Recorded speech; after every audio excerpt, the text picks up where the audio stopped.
छात्रों, अब हम देखते हैं सिंधु घाटी सभ्यता की सामाजिक व्यवस्था के बारे में कि इसका समाज कैसा था तथा यहाँ के जो लोग थे उनका खान पान कैसा था, रहन सहन कैसा था, वस्त्र आभूषण कैसे थे उनके, तो उसके बारे में हमें जो चर्चा करते हैं छात्रों। तो इसमें आप देखिए छात्रों की जो सामाजिक व्यवस्था है, सामाजिक व्यवस्था परिवार जो कि इसमें मात्र सत्तात्मक परिवार, परिवार किस प्रकार का छात्रों, मात्र सत्तात्मक परिवार, परिवार मात्र सत्तात्मक परिवार के साथ मात्र सत्तात्मक परिवार था। सिंधु घाटी सभ्यता का परिवार के साथ छात्रों मात्र सत्तात्मक परिवार था। समाज,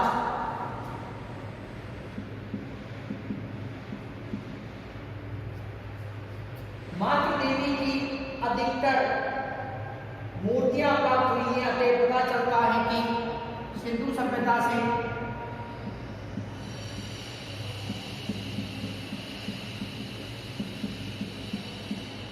मातृ देवी की अधिकतर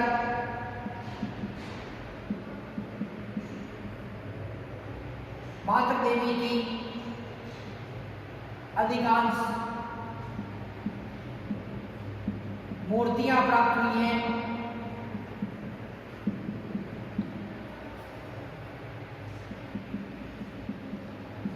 अतः पता चलता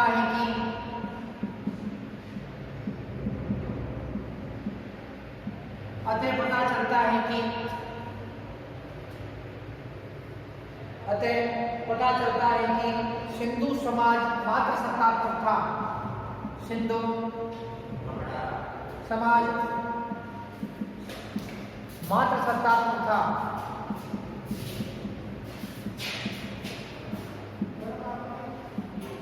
सिंधु समाज मात्र सत्तात्मक था।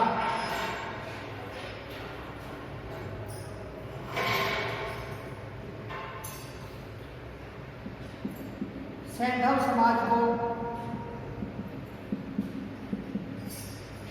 चार भागों में बांटा, सैंधव समाज को चार भागों में बांटा गया है। सैंधव समाज को चार भागों में बांटा गया है। तो चार भाग कौन से छात्रों देखिए। पहला भाग है विद्वान,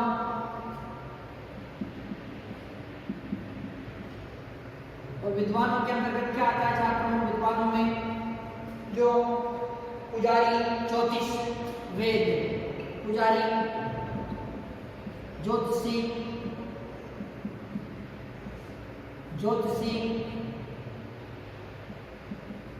और वैद्य, पुजारी, ज्योतिषी और वैद्य, ये किसमें आते हैं छात्रों, विद्वान वर्ग के अंदर आते हैं। और दूसरा जो वर्ग है छात्रों, तो दूसरा वर्ग कौन सा था, योद्धा वर्ग। योद्धा वर्ग,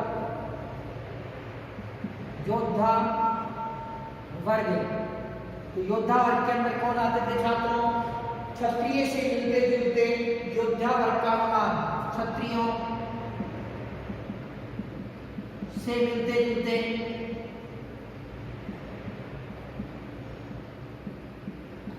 योद्धा वर्ग का अनुमान, क्षत्रियों से मिलते जुलते योद्धा वर्ग का अनुमान। तो तीसरा जो भाग था छात्रों, तीसरे भाग के अंदर कौन आता था, व्यापारी वर्ग। व्यापारी में कौन थे, पत्थर काटने वाले,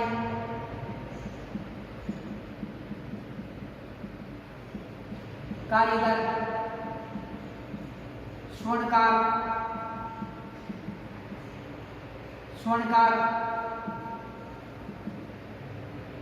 बुनकर,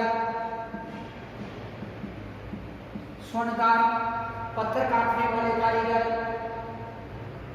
जुलाहे, स्वर्णकार, बुनकर या जुलाहे,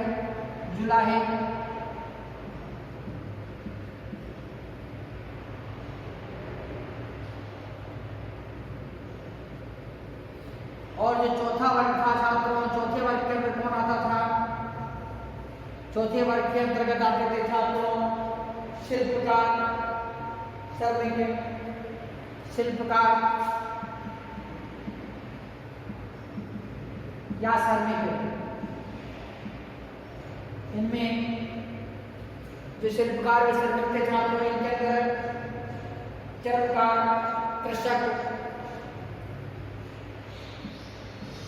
चर्मकार चमड़े का काम करने वाला, कृषक,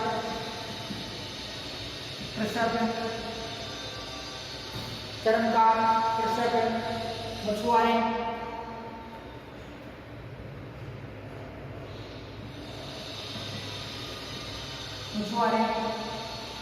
तो छात्रों इस हिंदू सेंडर समाज का इसको कितने भाग में बांटा गया? 4 भाग में बांटा गया। विद्वान, योद्धा, व्यापारी, शिल्पकार या श्रमिक के अंदर विद्वान में कौन आता था? पुजारी, ज्योतिषता, विद्यालय थे। योद्धा वर्ग में क्षत्रिय से मिलते जुलते योद्धा वर्ग का अनुमान लगाया गया यहाँ पर। व्यापारी के अंदर पत्थर काटने वाले स्वर्णकार और जुलाए आते थे तथा जो शिल्पकार थे, शिल्पकार या श्रमिक इसके अंदर चर्मकार, वे कृषक या मछुआरे इसके अंतर्गत जो आते थे। छात्रों इस प्रकार से जो सामाजिक व्यवस्था के अंतर्गत ये जो प्रमुख थे, सैंधव सभ्यता के लोग युद्ध प्रिय कम व शांत प्रिय ज्यादा थे। सैंधव सभ्यता के लोग, सैंधव सभ्यता कौन सी? सिंधु घाटी सभ्यता को सैंधव सभ्यता, हड़प्पा सभ्यता सिंधु सरस्वती सभ्यता के नाम से जाना जाता है। सैंधव सभ्यता के लोग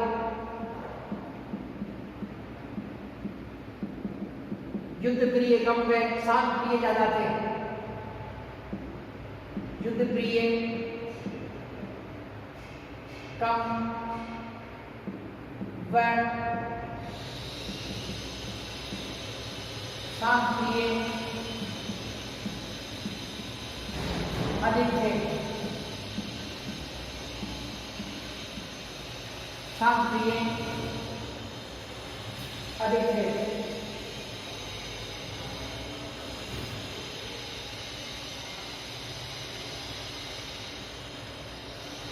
खान पान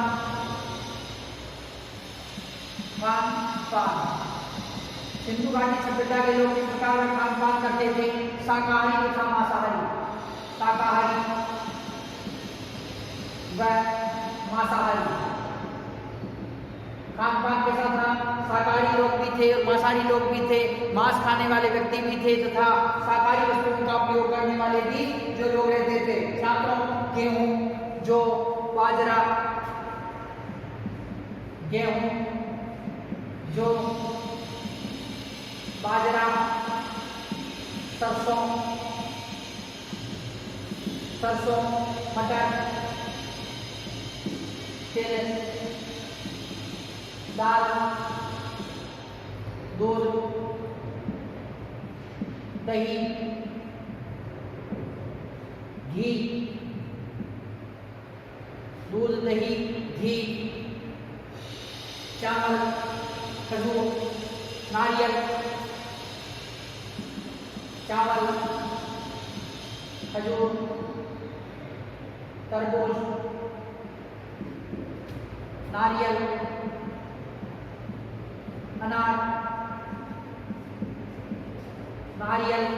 अनार,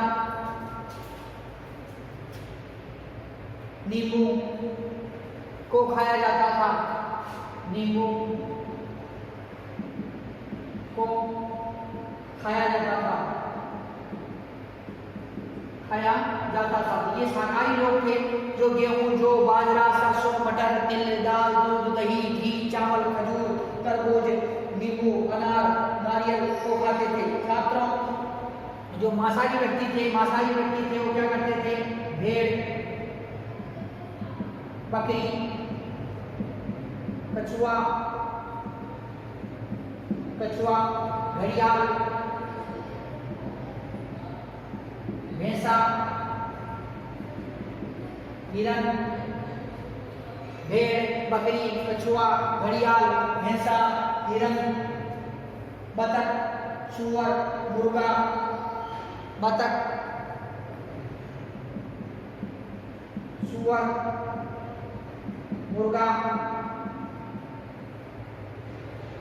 को का मांस खाते थे। का मांस खाते थे। छात्रों, जो खान पान था, खान पान किस प्रकार का था? शाकाहारी तथा मांसाहारी दोनों प्रकार के यहाँ पर लोग जो निवास करते थे। और ये गेहूं, जौ, बाजरा, सरसों, मटर, तिल, दाल, दूध, दही, घी, चावल, खजूर, तरबूज, नारियल, अनार, नींबू को खाया जाता था। तो इन जो वस्तुओं इन सामग्रियों का ये खाद्यान्न के रूप में प्रयोग करते थे तथा भेड़, बकरी, कछुआ, घड़ियाल, भैंसा, हिरण, बतख, सुअर, मुर्गा का मांस भी ये खाते थे। छात्रों, जो ये है सामाजिक व्यवस्था, सामाजिक व्यवस्था के अंदर देखिए आप कि परिवार कैसा था? मातृ सत्तात्मक परिवार कैसा था? छात्रों, मातृ सत्तात्मक परिवार था। समाज सिंधु सभ्यता से मातृ देवी की अधिकांश जो मूर्तियां प्राप्त हुई है, समाज कैसा था कि मातृ सत्तात्मक था। और सिंधु घाटी सभ्यता का जब उत्खनन किया गया तो वहां से जो अब अधिकांश जो मूर्तियां हमें प्राप्त हुई है, वो अधिकांश मूर्तियां कैसी थी? वो मातृ देवी की मूर्तियां थी। जिससे ये सिद्ध होता है कि मातृ सत्तात्मक परिवार था, अर्थात माता को सर्वाधिक स्थान, ये सर्वाधिक महत्व दिया जाता था। और परिवार की मुखिया कौन होती थी? माता होती थी। सेंधव समाज को 4 भागों के अंदर बांटा गया। कितने भाग में बांटा गया? 4 भागों के अंदर जो सेंधव समाज को बांटा गया। तो 4 भाग कौन कौन से? छात्रों, विद्वान वर्ग, योद्धा वर्ग, व्यापारी वर्ग तथा शिल्पकार व श्रमिक वर्ग। तो इसमें विद्वान वर्ग, योद्धा, व्यापारी व शिल्पकार, कितने वर्गों के अंदर बांटा गया? छात्रों, 4 वर्गों के अंदर इसे बांटा गया। विद्वान में कौन आता था? पुजारी, ज्योतिष तथा वैद्य। विद्वान वर्ग में कौन आता था? पुजारी, ज्योतिष तथा वैद्य कहते हैं। क्षत्रिय वर्ग का क्षत्रिय, जो योद्धा वर्ग है, तो इसके अंदर क्या आते थे? योद्धा में क्षत्रियों से मिलते जुलते कोई योद्धा उस समय रहे होंगे। तो क्षत्रियों से मिलते जुलते कोई योद्धा उस समय रहे होंगे, तो ये इससे योद्धा वर्ग में आता है। व्यापारी में पत्थर काटने वाले, स्वर्णकार तथा जुदाए। व्यापारी कौन थे? जुदाए थे, स्वर्णकार थे तथा पत्थर काटने वाले थे। शिल्पकार व श्रमिक कौन थे? छात्रों, शिल्पकार व श्रमिक थे। चरमकार, कृषक तथा मछुआरे कौन थे? छात्रों, चरमकार, कृषक व मछुआरे थे इसके अंदर। चरमकार, कृषक व मछुआरे थे इसके अंतर्गत जो आते थे शिल्पकार व श्रमिकों के अंदर। तो खान पान देखा छात्रों हमने, समाज में देखा सिंधु घाटी सभ्यता का। अब हम देखते हैं रहन सहन। तो हम देखते हैं छात्रों कि इनका जो रहन सहन है, अर्थात जो इनके वस्त्र आभूषण है वो किस प्रकार की, उससे हमें उसके बारे में हम चर्चा करते हैं। छात्रों, सिंधु घाटी सभ्यता के लोग थे वो शांतिप्रिय थे, प्रिय नहीं थे, क्योंकि जो खुदाई की गई वहां से हमें अस्त्र शस्त्र बहुत ही कम मिले हैं। इसलिए ये सिद्ध होता है कि शांतिप्रिय थे, प्रिय नहीं थे। अब हम देखते हैं छात्रों रहन सहन।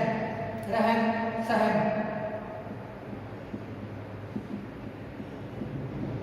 सहन किस प्रकार का था? छात्रों, हम इसके बारे में विस्तार से चर्चा करते हैं। सिंधु घाटी सभ्यता के लोग सूती व ऊनी दोनों प्रकार के वस्त्र पहनते थे। सूती व ऊनी वस्त्र पहनते थे। सूती व ऊनी वस्त्र पहनते थे।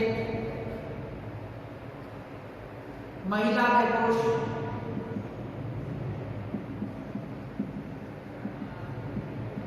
दोनों आभूषण पहनते थे।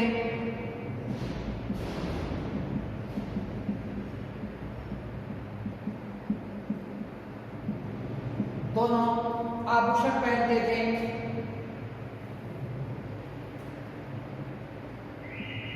चूड़ियां, कड़ा, नथनी,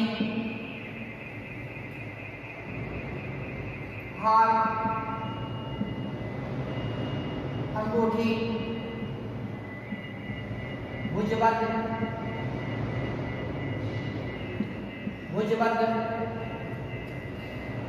करधनी, कर्णफूल,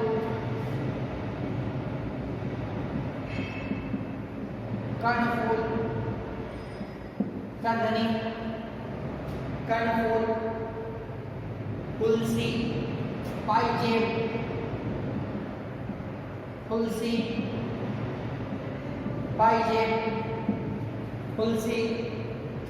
पायजेब, कड़ा,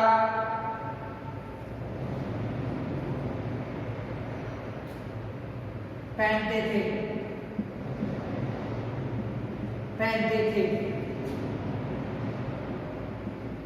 हड़प्पा से, जो हड़प्पा नाम का पुरातात्विक स्थल है, वहां से हड़प्पा से सोने का कंगन, सोने का कंगन,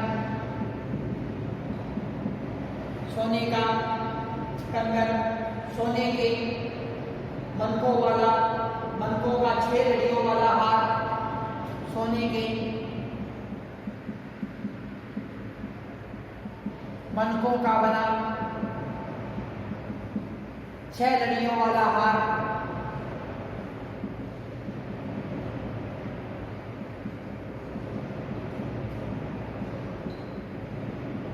प्राप्त हुआ है। 6 लड़ियों वाला हार प्राप्त हुआ है। सोने, तांबे, सोने, तांबे, सील, शंख, सोने, तांबे, सील, शंख, शेर खड़ी के बने आभूषण, शेर खड़ी के बने आभूषण पहने जाते थे।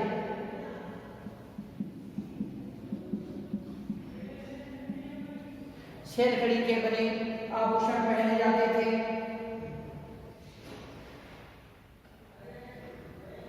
स्त्रियां व पुरुष दोनों श्रृंगार प्रिय थे।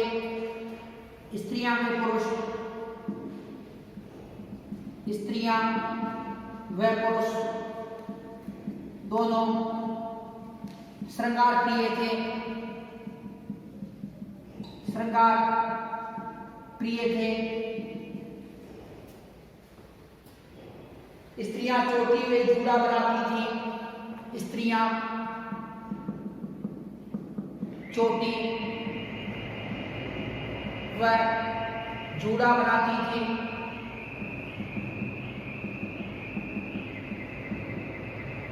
स्त्रियां चोटी में जूड़ा बनाती थी। पुरुष दाढ़ी बनाते थे। पुरुष दाढ़ी बनाते थे। पुरुष दाढ़ी बनाते थे। चतुर्दड़ों से स्त्रियां लिपस्टिक, लिपस्टिक, लिपस्टिक, काजल, पाउडर लगाती थी।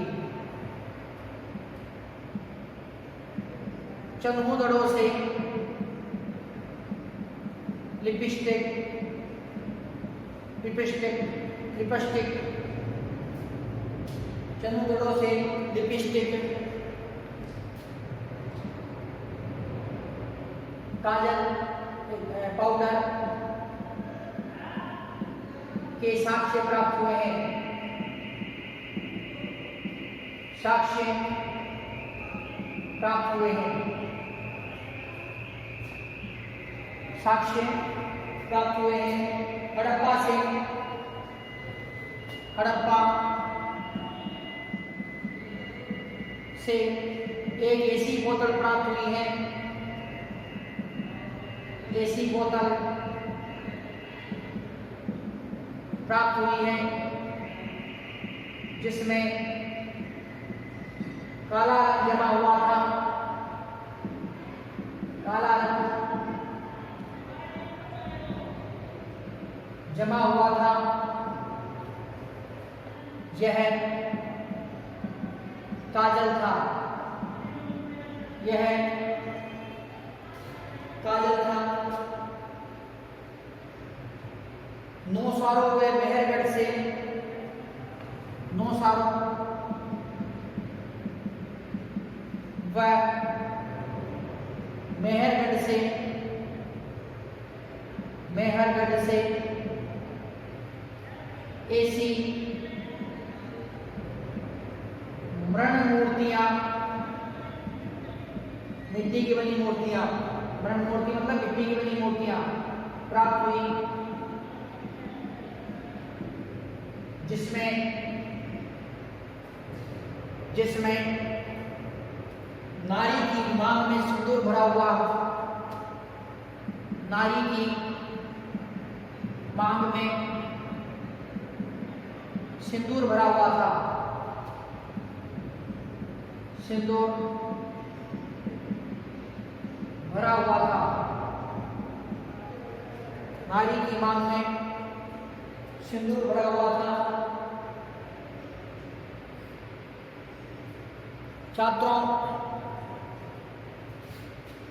रहन सहन के अंतर्गत देखते हैं हम कि रहन सहन किस प्रकार का था। सिंधु घाटी सभ्यता के लोग सूती वस्त्र तथा ऊनी वस्त्र दोनों प्रकार के जो ये वस्त्र पहनते थे। तो छात्रों, सामाजिक व्यवस्था के अंतर्गत रहन सहन देखते हैं। रहन सहन के अंतर्गत सूती व ऊनी वस्त्र पहनते थे, सूती व ऊनी वस्त्र पहनते थे। कौन पहनते थे? ये जो सिंधु घाटी सभ्यता के निवासी थे, ये क्या है कि सूती व ऊनी वस्त्र पहनते थे। महिला व पुरुष दोनों आभूषण पहनते थे। यहाँ पर क्या पहनते थे? महिला व पुरुष थे, ये दोनों ही आभूषण धारण करते थे। चूड़ियां, कड़ा, नथनी, हार, अंगूठी, भुजबंद, करधनी, कर्णफूल, तुलसी, पायजब पहनते थे। क्या पहनते थे कि कौन कौन से आभूषण पहनते थे? चूड़ियां, कड़ा, नथनी, हार, अंगूठी, भुजबंद, करधनी, कर्णफूल, तुलसी, पायजब, इस प्रकार के आभूषण धारण करते थे। हड़प्पा से सोने का कंगन प्राप्त हुआ है, सोने के मनकों का बना 6 लड़ियों वाला हार भी प्राप्त हुआ है। यहाँ से क्या प्राप्त हुआ है कि हड़प्पा से सोने का कंगन प्राप्त हुआ है, सोने के मनकों का बना 6 लड़ियों वाला हार भी यहाँ से हमें प्राप्त हुआ है। सोने, तांबे, सीप, शंख, सेलखड़ी के बने आभूषण भी प्राप्त हुए। यहाँ से क्या प्राप्त हुए? सोने के आभूषण, तांबे के आभूषण, सीप व शंख के बने आभूषण, सेलखड़ी के बने आभूषण जो हमें प्राप्त होते हैं। कहाँ से? सिंधु घाटी सभ्यता से। स्त्रियों व पुरुष दोनों ही, स्त्री व पुरुष थे, ये दोनों ही श्रृंगार प्रिय थे, दोनों ही जो श्रृंगार करते थे। छात्रों, स्त्रियां क्या करती थी? स्त्रियां जो चोटी व जूड़ा बनाती थी, क्या करती थी? चोटी बनाती थी व जूड़ा बनाती थी। पुरुष दाढ़ी बनाते थे, पुरुष क्या करते थे? दाढ़ी बनाते थे। स्त्रियां लिपस्टिक, काजल, पाउडर आदि का प्रयोग करती थी। किसका प्रयोग करती थी?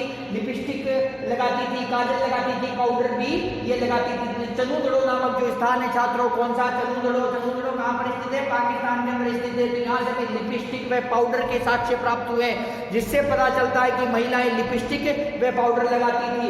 हड़प्पा से एक ऐसी बोतल प्राप्त हुई जिसमें काला रंग जमा हुआ था। ये काला रंग, ये काजल था। तो छात्रों, जो काला रंग जमा हुआ एक जो हमें हड़प्पा से एक ऐसी बोतल प्राप्त हुई जिसमें काला रंग जमा हुआ था, यह काजल था।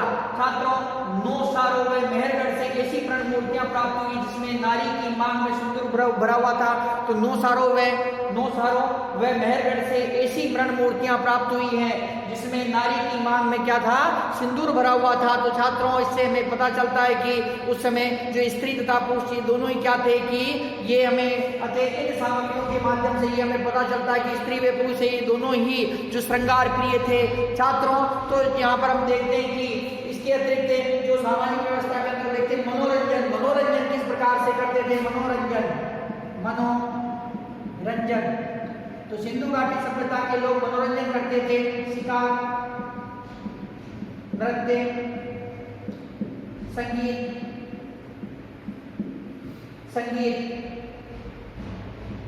पासा का खेल, पशु पक्षियों की लड़ाई,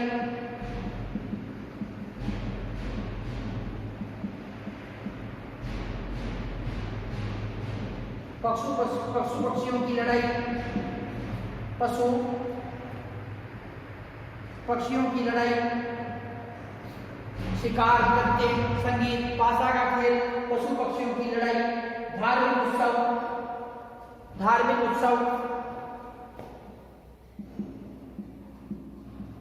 व सामाजिक उत्सव,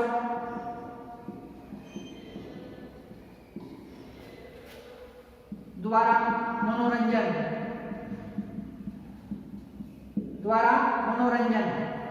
बच्चे खिलौनों से मनोरंजन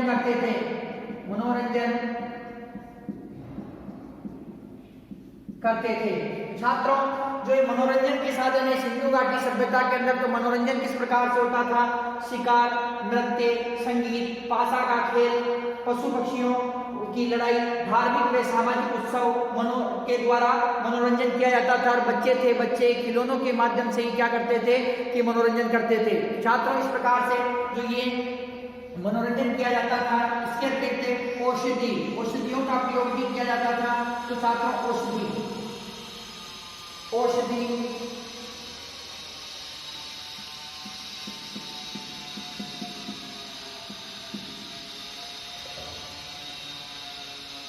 कुछ विद्वानों के अनुसार सिंधु निवासी औषधियों से परिचित थे। कुछ विद्वानों के अनुसार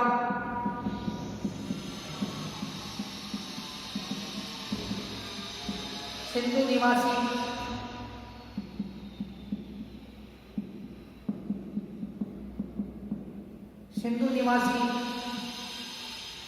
औषधियों से परिचित थे। सिंधु निवासी औषधियों से परिचित थे।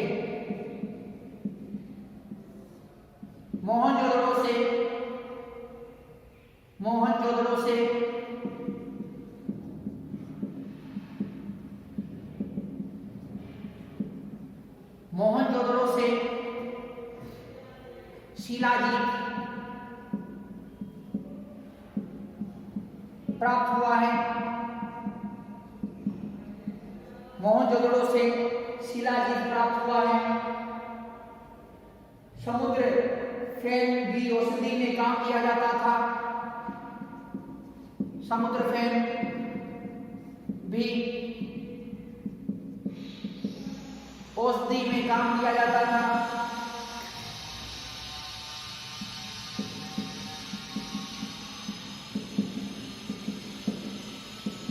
औषधि में काम किया जाता था। जादू टोना टोटका द्वारा भी उपचार किया जाता था।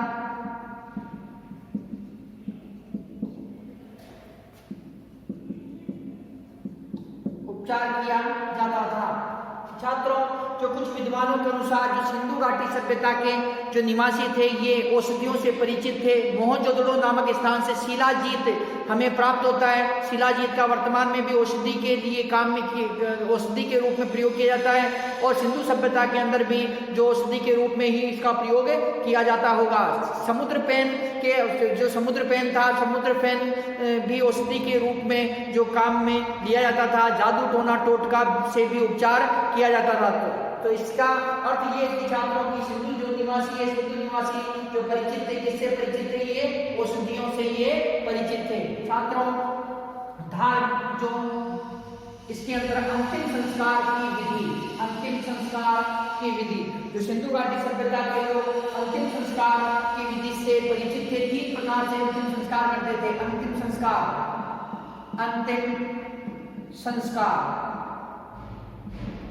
तो कितने प्रकार से करते थे छात्रों? ये अंतिम संस्कार करते थे 3 प्रकार से।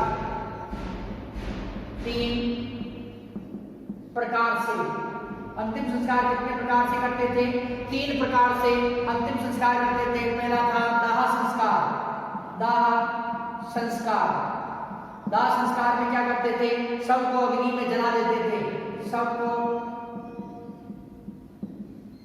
अग्नि में जलाया जाता था। सबको चिता पर रख देते थे। चिता पर रखकर ये क्या करते थे कि अग्नि के अंदर से जला देते थे। दूसरा था इनका पूर्ण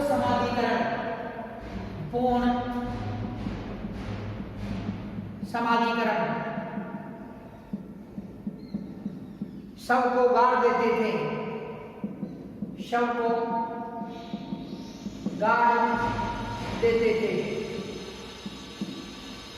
अगला था इनका आंशिक समाधिकरण।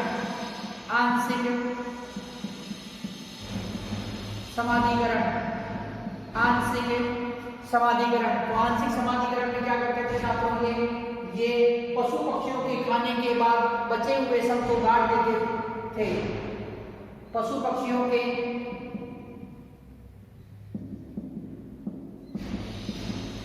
खाने के बाद बचे हुए शव को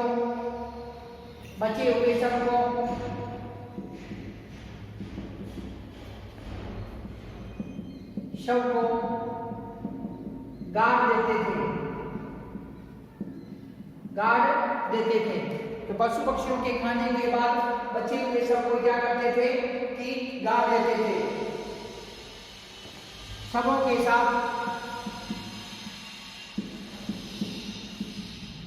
खाने पीने की सामग्री,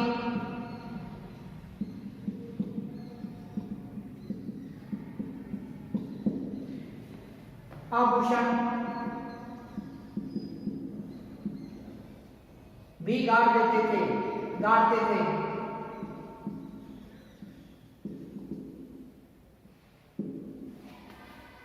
गाड़ते थे। छात्रों, जो अंतिम संस्कार है, अंतिम संस्कार की कितनी विधि बताई गई है? अंतिम संस्कार की जो विधि बताई गई है, 3 विधि बताई गई है। दाह संस्कार, कौन सी विधि छात्रों?